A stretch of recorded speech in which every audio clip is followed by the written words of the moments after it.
ভোটৰ সময়ৰ লগতে ভাৰতৰ বিভিন্ন প্ৰান্তৰ পৰা যুগুতোৱা হৈছে কেইবাটাও গুৰুত্বপূৰ্ণ খবৰ। মুছলমানক লৈ মুখ্যমন্ত্ৰী হিমন্ত বিশ্ব শৰ্মাৰ কেইবাটাও বিস্ফোৰক মন্তব্য। হয়, আমাৰ প্ৰথমটো খবৰে ৰাজ্যবাসীৰ বাবে বহুতে গুৰুত্বপূৰ্ণ খবৰ। আজি মুখ্যমন্ত্ৰী হিমন্ত বিশ্ব শৰ্মাই কেইবাটাও বিস্ফোৰক মন্তব্য কৰা দেখা যায়, যিবোৰ মন্তব্য আপুনি শুনিলে আপোনাৰ চকু কপালত উঠিব। এজন মুখ্যমন্ত্ৰীৰ মুখত এনেবোৰ ভাষণ কেতিয়াও শুভ নাপায় বুলি সচেতন মহলৰ মন্তব্য। সবিশেষ জনাইছো, ভিডিঅ'টি শেষলৈকে চাব আৰু এনেবোৰ বাতৰি নিতৌ পাই থাকিবলৈ আমাৰ এই চেনেলটো ছাবস্ক্ৰাইব কৰি ৰাখিব। মন্তব্য: অচিনাকি মানুহৰ পৰা শেষ টুকুৰা পৰ্যন্ত মাটি কাঢ়ি লওক মুখ্যমন্ত্ৰী হিমন্ত বিশ্ব শৰ্মাৰ এই ডাঙৰ ঘোষণা। অচিনাকি মানুহৰ শেষ টুকুৰা পৰ্যন্ত মাটি কাঢ়ি লোৱা হ'ব মুখ্যমন্ত্ৰী হিমন্ত বিশ্ব শৰ্মাৰ এই ডাঙৰ ঘোষণা। চিনাকি মানুহক আমি মিছন বসুন্ধৰাৰ জৰিয়তে মাটি দিম, অচিনাকিৰ পৰা মাটি কাঢ়ি ল'ম। অচিনাকিৰ পৰা শেষ টুকুৰা পৰ্যন্ত মাটি কাঢ়ি নোলোৱালৈকে শান্তিৰে নবহো আমি বিজেপি চৰকাৰ। জাতি মাটি ভেটিৰ বাবে আমি নিৰন্তৰ কাম কৰি যাম। জাতি মাটি ভেটিৰ সুৰক্ষাই এই চৰকাৰখনৰ মূল মন্ত্ৰ। অচিনাকিক মাটি দিম আৰু অচিনাকিৰ পৰা মাটি কাঢ়ি ল'ম। 2026 পুনৰ বিজেপিৰ এনডিএ চৰকাৰ গঠন কৰিম। খানাপাৰাৰ বিশাল গণসমাৱেশত মুখ্যমন্ত্ৰী হিমন্ত বিশ্ব শৰ্মাৰ ডাঙৰ মন্তব্য। ৰাহুল গান্ধী আৰু মাদানীক অপেন চেলেঞ্জ কৰিছে মুখ্যমন্ত্ৰী হিমন্ত বিশ্ব শৰ্মাই। হয়, অসমীয়াক বাধা দি লাভ নাই বুলি মুখ্যমন্ত্ৰী হিমন্ত বিশ্ব শৰ্মাৰ মন্তব্য। শেহতীয়াকৈ মুখ্যমন্ত্ৰী হিমন্ত বিশ্ব শৰ্মাই ৰাহুল গান্ধী আৰু মাদানীক অপেন চেলেঞ্জ কৰিছে। কি কৈছে মুখ্যমন্ত্ৰী হিমন্ত বিশ্ব শৰ্মাই, সবিশেষ জনাইছো। ৰাহুল গান্ধী আৰু মাদানীক অপেন চেলেঞ্জ মুখ্যমন্ত্ৰী হিমন্ত বিশ্ব শৰ্মাৰ। সাহস আছে যদি অসমীয়াৰ লগত যুঁজি চাওক। অসমীয়াৰ লগত এইবাৰ যুঁজি চাওক। অসমীয়া জাগিছে এই জাতিক আৰু এতিয়া আপোনালোকে ধৰি ৰাখিব নোৱাৰে। শেষ বিন্দু ৰক্ত থকালৈকে আমি যুঁজি যাম বুলি মুখ্যমন্ত্ৰী হিমন্ত বিশ্ব শৰ্মাৰ বৃহৎ হুংকাৰ। কেৱল যে যুঁজিম এয়াই নহয়, আমি যুঁজিম আৰু জিকিমেই, এয়াই আমাৰ মূল সংকল্প। মই মাদানী আৰু ৰাহুল গান্ধীক এটাই কথা কব বিচাৰো, আপোনালোকে যিমানেই ধমকি দিব, অসমে লাচিতৰ হেংদাং আকৌ এবাৰ হাতত তুলি ল'ব। আমি প্ৰমাণ কৰিম অসমীয়াই কেনেকৈ জীয়াই থাকে। এই সংগ্ৰাম আকৌ এবাৰ চলিব আৰু আমি জয়ী হ'ম। গৃহমন্ত্ৰী অমিত শ্বাহৰ সন্মুখত মুখ্যমন্ত্ৰী হিমন্ত বিশ্ব শৰ্মাৰ এই উদ্ভ্ৰান্ত ভাষণ। ৰাহুল গান্ধী আৰু মাদানীক অপেন চেলেঞ্জ কৰে মুখ্যমন্ত্ৰী হিমন্ত বিশ্ব শৰ্মাই। ভয়ংকৰ, একেলগে উদ্ধাৰ 5,000 কেজি গো মাংস। হয়, আমাৰ অসমতে গো মাংসৰ এক ডাঙৰ সৰবৰাহ চলি আছে। একেলগে 5,000 কেজি গো মাংস জব্দ কৰা হৈছে।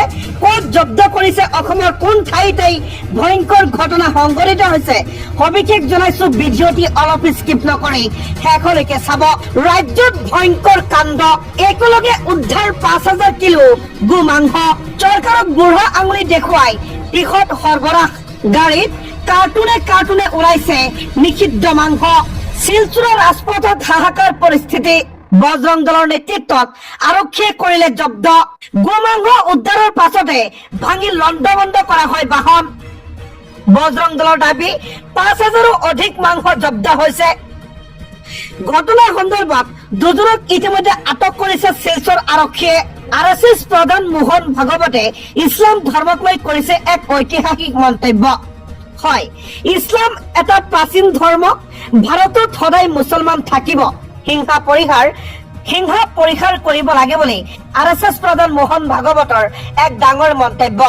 হয়, ইছলাম এটা প্ৰাচীন ধৰ্ম। ভাৰতৰ পৰা এই মুছলমান খেদিব নোৱাৰি। মুছলমান ভাৰতত থাকিব লাগিব। গতিকে সকলোৱে হিংসা পৰিহাৰ কৰি একেলগে থাকিব লাগে বুলি মোহন ভাগৱতৰ এই ডাঙৰ মন্তব্য। ইছলাম প্ৰাচীন ধৰ্ম আছিল আৰু থাকিব। ইছলামৰ অস্তিত্ব নোহোৱা ধাৰণাটো অবাস্তৱ। ইছলামৰ অস্তিত্ব আজিও আছে, ভৱিষ্যতলৈ থাকিব। ইছলামৰ অস্তিত্ব শেষ কৰা ধাৰণাটো হিন্দু দৰ্শনত নাই। হিন্দু দৰ্শনে পৰস্পৰে মিলি থকাটো বুজায়। হিন্দু মুছলমানৰ মাজত পাৰস্পৰিক আস্থা থকাটো প্ৰয়োজনীয়। হিংসা পৰিহাৰ কৰিব লাগে বুলি মন্তব্য RSS প্ৰধান মোহন ভাগৱতৰ। ভাৰতত আমি সকলো সমান। সকলোৱে বিশ্বাস কৰি চলিলে সমাধান হ'ব সংঘৰ্ষ।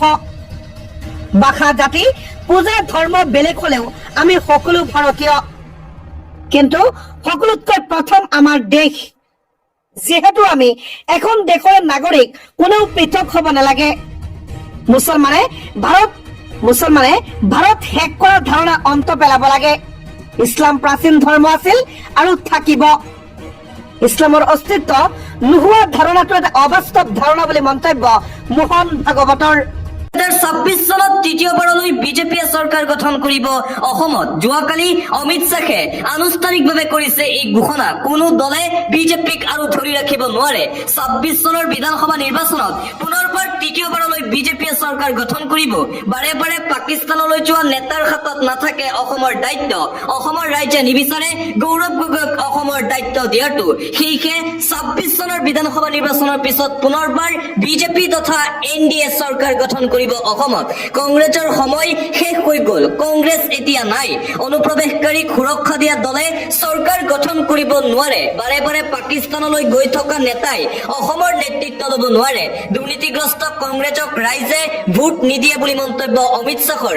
পঞ্চায়ত নিৰ্বাচনতেই অসমত চাফা হৈ গ'ল কংগ্ৰেছ দল। পঞ্চায়তত কংগ্ৰেছৰ প্ৰতিনিধি বিচাৰিবলৈ এতিয়া জাগা নাই। অসমত পুনৰ বিজেপি আগপৰ চৰকাৰেই হ'ব। কংগ্ৰেছক তীব্ৰ কটাক্ষ কৰি গৰজি উঠিল কেন্দ্ৰীয় গৃহমন্ত্ৰী অমিত শ্বাহ। 2026 চনৰ বিধানসভা নিৰ্বাচনত তৃতীয়বাৰলৈ অসমত বিজেপিয়ে চৰকাৰ গঠন কৰিব বুলি ঘোষণা কেন্দ্ৰীয় গৃহমন্ত্ৰী অমিত শ্বাহৰ। গৌৰৱ গগৈ সদায় পাকিস্তান গৈ থাকে। পাকিস্তান গৈ থকা নেতাক অসমৰ ৰাইজে ভোট নিদিয়ে বুলিও মন্তব্য কেন্দ্ৰীয় গৃহমন্ত্ৰী অমিত শ্বাহৰ। আৰু উচ্ছেদক লৈ হুংকাৰ প্ৰদান কৰিছে গৃহমন্ত্ৰী অমিত শ্বাহে। উচ্ছেদ অভিযানক লৈ মন্তব্য কৰিছে অমিত শ্বাহে। অসমৰ উচ্ছেদক লৈ ডাঙৰ ঘোষণা কেন্দ্ৰীয় গৃহমন্ত্ৰী অমিত শ্বাহৰ। 1 ইঞ্চি মাটিও অনুপ্ৰৱেশকাৰীৰ হাতত থাকিবলৈ দিয়া নহ'ব। গৌৰৱ গগৈয়ে যিমান বিৰোধ কৰে কৰক। বিজেপি চৰকাৰে অনুপ্ৰৱেশকাৰীৰ বিৰুদ্ধে উচ্ছেদ কৰিবই অসমত। অসমৰ মাটিৰ ওপৰত কেৱল নতুন প্ৰজন্মৰ অধিকাৰ আছে। 1,19,548 একৰ ভূমিত উচ্ছেদ কৰা হৈছে। হিমন্ত বিশ্ব শৰ্মাই এই ভূমি খালী কৰি দিছে। শংকৰদেৱ মাধৱদেৱৰ ভূমিও অনুপ্ৰৱেশকাৰীয়ে দখল কৰিছিল। কংগ্ৰেছৰ দিনত শংকৰ মাধৱৰ ভূমিত আগ্ৰাসন চলিছিল। বিজেপিয়ে সেই মাটি অনুপ্ৰৱেশকাৰীৰ পৰা উভতাই আনিছে বুলি মন্তব্য অমিত শ্বাহৰ। ভূমি খালী কৰি শংকৰদেৱ মাধৱদেৱক সন্মান জনোৱা হৈছে।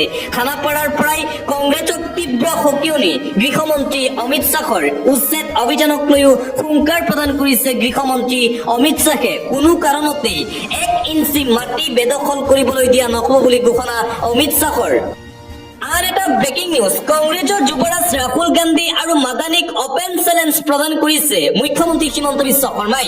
অসমীয়াক বাধা দি লাভ নাই ৰাহুল গান্ধী আৰু মাদানী আৰু ৰাহুল গান্ধীক ভয় নকৰে অসমীয়াই। ৰাহুল গান্ধী আৰু মাদানীক অপেন চেলেঞ্জ। ৰাজ্যৰ মুখ্যমন্ত্ৰী হিমন্ত বিশ্ব শৰ্মাৰ সাহস আছে যদি অসমীয়াৰ লগত যুঁজি চাওক ৰাহুল গান্ধী আৰু মাদানী। অসমীয়াৰ লগত এইবাৰ যুঁজি চাওক। অসমীয়াই জাগিছে। এই জাতিক আৰু এতিয়া আপোনালোকে ধৰি ৰাখিব নোৱাৰিব বুলি মন্তব্য হিমন্ত বিশ্ব শৰ্মাৰ। শেষ বিন্দু ৰক্ত থকালৈকে আমি যুঁজি যাম। কোনেও আমাক বাধা দিব নোৱাৰে। কেৱল যে যুঁজিমেই এনে নহয়, যুঁজিম আৰু জিকিমেই। এয়াই আমাৰ শেষ সংকল্প। কংগ্ৰেছৰ বিৰুদ্ধে সৰব মুখ্যমন্ত্ৰী হিমন্ত বিশ্ব শৰ্মা। মই মাদানী আৰু ৰাহুল গান্ধীক এটাই কথা কম, আপোনালোকে যিমানেই ধমকি দিব সিমানেই আমি আৰু অধিক শক্তিশালী হ'ম। অসমে লাচিতৰ হেংদাং আকৌ এবাৰ হাতত তুলি ল'ব বুলি হুংকাৰ মুখ্যমন্ত্ৰী শৰ্মাৰ। আমি প্ৰমাণ কৰিম অসমীয়াই কেনেকৈ জীয়াই থাকে। এই সংগ্ৰাম আকৌ এবাৰ চলিব আৰু এই সংগ্ৰামত আমি জয়ী হ'ম। গৃহমন্ত্ৰী অমিত শ্বাহৰ সন্মুখত মুখ্যমন্ত্ৰী ডক্টৰ হিমন্ত বিশ্ব শৰ্মাৰ এই উদাত্ত ভাষণ।